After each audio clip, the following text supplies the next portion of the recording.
আসসালামু আলাইকুম রহমতুল্লাহ। সুপ্রিয় ইসলামী আলো দর্শক মণ্ডলী, আশা করি আল্লাহর অশেষ রহমতে আপনারা সবাই ভালো আছেন।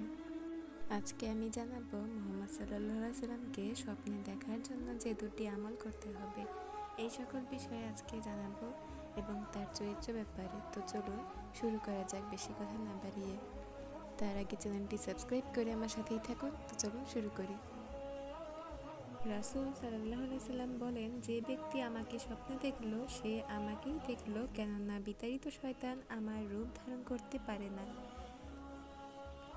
আর যে ব্যক্তি আমার উপর মিথ্যাচার করল যে তার দোজখের আসন গ্রহণ করল।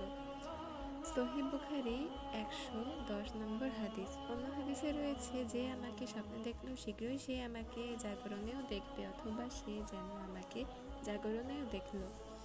আর শয়তান আমার রূপ ধারণ করতে পারে না। সহিহ মুসলিম 2266 নম্বর হাদিস। এখন চলুন জেনে আসি নবী করিম সাল্লাল্লাহু আলাইহি সাল্লামের চেহারা ও গঠন কেমন ছিল।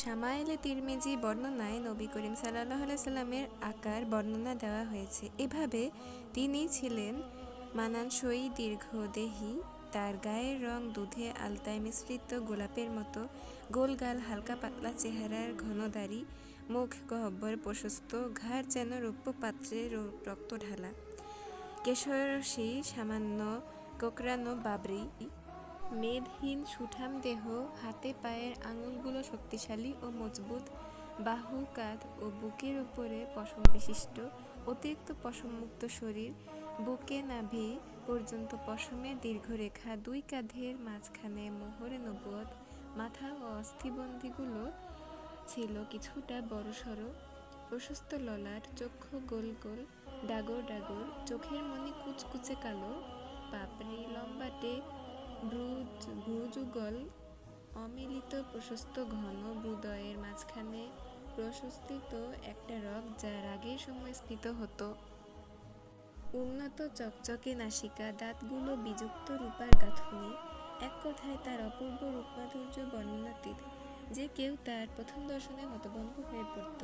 সে একথা বলতে বাধ্য, জীবনে এমন সুন্দর মানুষ দ্বিতীয়জন দেখিনি। এবার আসি, যে দুটি আমল করলে রাসূল সাল্লাল্লাহু আলাইহি সাল্লামকে দেখতে পারবেন স্বপ্নে। প্রথমটি হলো, প্রতিটি পর্যায়ে নবী করিম সাল্লাল্লাহু আলাইহি সাল্লামের দিক নির্দেশনা পালন করা, মানে রাসূল সাল্লাল্লাহু আলাইহি সাল্লামের সকাল থেকে সন্ধ্যা পর্যন্ত যে আমলগুলো করত সেই আমলগুলো অনুসরণ করা। দ্বিতীয়টি হচ্ছে, স্বপ্নে দেখার জন্য মুনাজাতে বিশেষভাবে দোয়া করা।